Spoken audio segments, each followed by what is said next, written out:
My name is David Vanderhooft. I'm an associate professor of Hebrew Bible at Boston College in Newton, Massachusetts.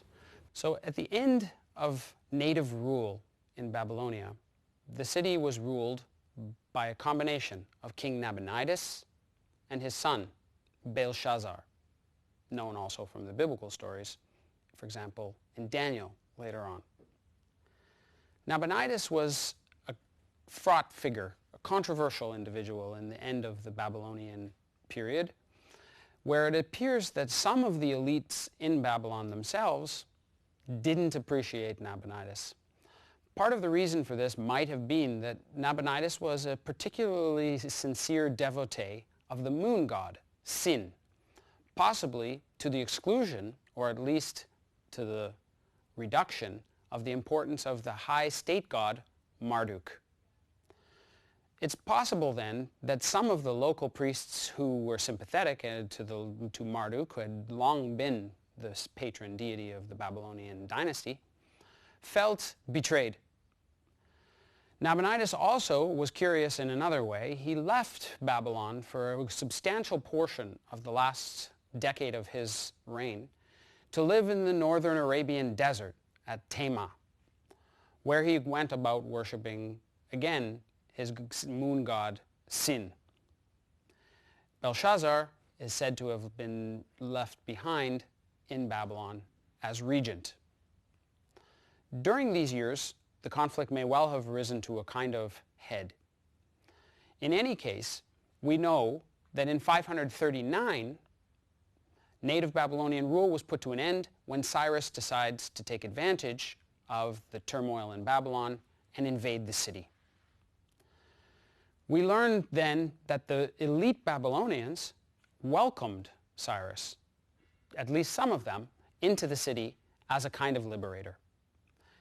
The famous document known as the Cyrus Cylinder, discovered in Babylon in 1879, lists the benefactions that Cyrus brings to Babylon, but of course the document is written in Babylonian by sympathetic Babylonian scribes.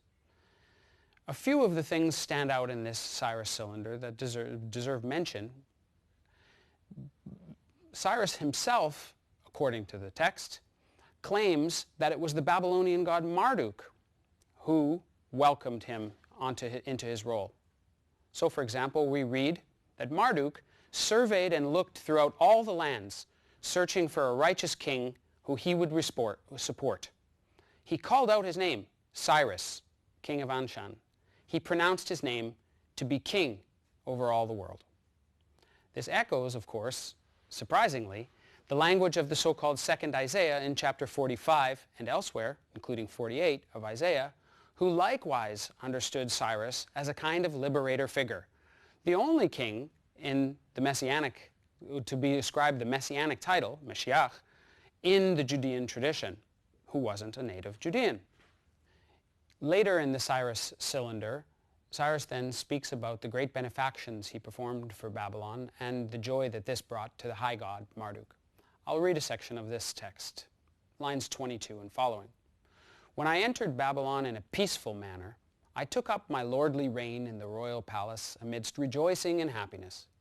Marduk, the great lord, caused the people of Babylon to rejoice.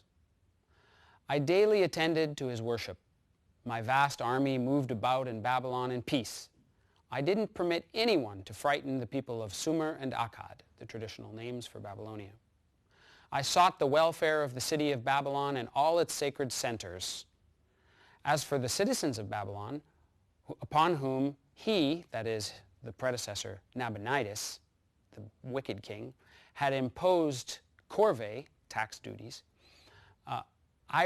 which was against the God's will and not benefiting them, I relieved their weariness and freed them from their service. Marduk, the great lord, rejoiced over my good deeds. He sent gracious blessings upon me, Cyrus, the king, who worships him, and also upon Cambyses, the son who is my offspring, and upon all my army, and in peace before him we move about. So one can hear then the Babylonian scribes speaking in support of Cyrus, and Cyrus claiming to be nothing but an agent of Marduk and a peaceful denizen of Babylon. Was this the case? We know quite a bit about the details of Cyrus entering into Babylon and taking up reign there in the autumn of 539 BCE. The Greek historians, some fragmentary biblical references, and also other Babylonian texts tell us about his entry into the city.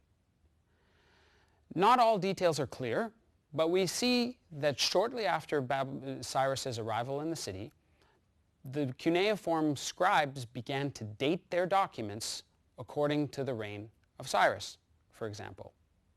Word had spread quickly, within a week, that new documents should be penned in the first year of Cyrus. Now, the tradition historiographically about how he entered the city is interesting.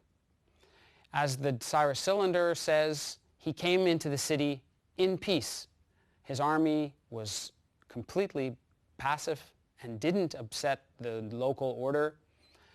Cyrus later says that he took great care to observe the cult of Marduk in Babylon and didn't even let his soldiers march around in the city.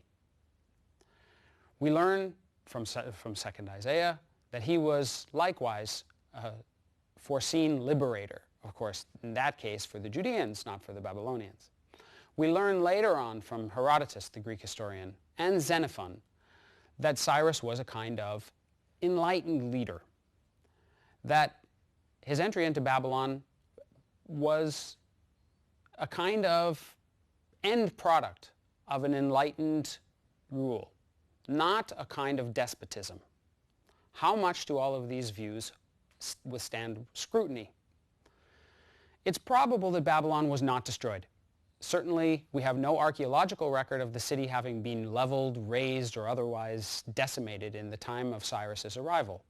So it would seem that the accounts in the cuneiform, biblical, and Greek records accord with, at a certain level, the claims of Cyrus, that he came into the city in peace.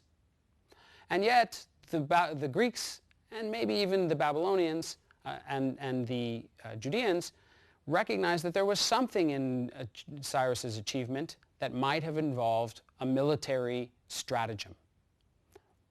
Herodotus and Xenophon suggest that since this was the autumn, and since the Euphrates was at its lowest level, Cyrus used a kind of hydrological stratagem to make his entry into the city.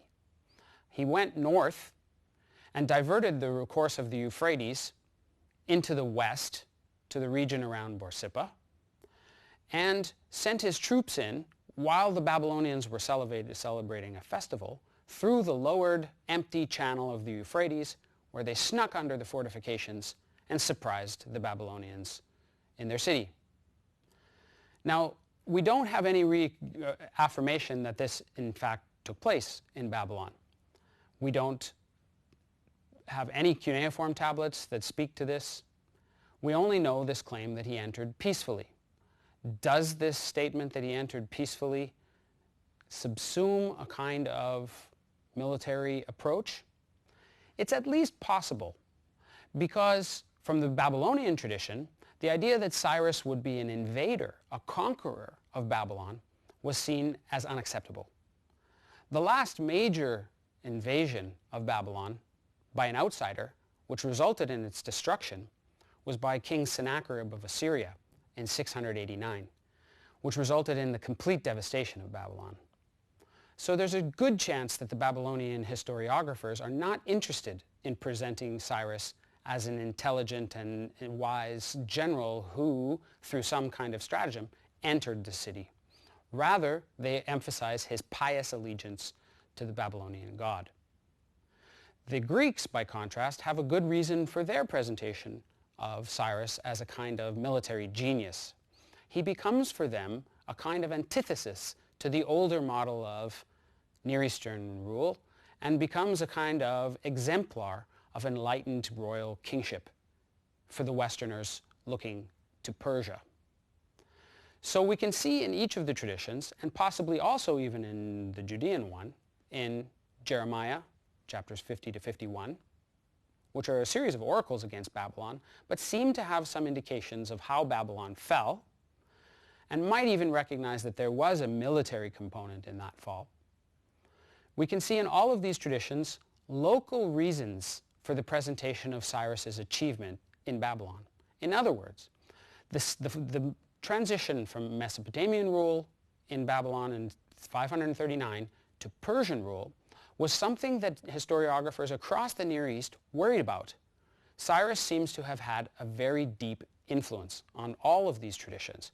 Each of them then takes the opportunity to represent their highest ideals for kingship and for pacific rule of a great city by placing their interpretation of Cyrus's entry into Babylon in the best possible light. Cyrus never comes off as a conqueror, always, in all the traditions, as a kind of liberator. Was he? Did all Babylonians see him this way? We don't know. Probably some were opposed to the rule of a king from outside, but their records don't survive. What we do know is that in the Cyrus Cylinder, Cyrus proclaims that the gods of Babylon, who had had to flee from their temples under the rule of his predecessor Nabonidus, were allowed to return, and all was made right in the country. So Cyrus becomes, in legend and in the historiographic traditions, the great liberator of Babylon, not its conqueror. Surprisingly, though, it's Cyrus himself at that very time, using Babylonian idioms, using Babylonian texts, and using the scribal services of the Babylonians, who puts an end to the tradition of native Mesopotamian rule in Babylon, which will never rise again, and within a few centuries will dissipate into the world of the Greeks and Alexander.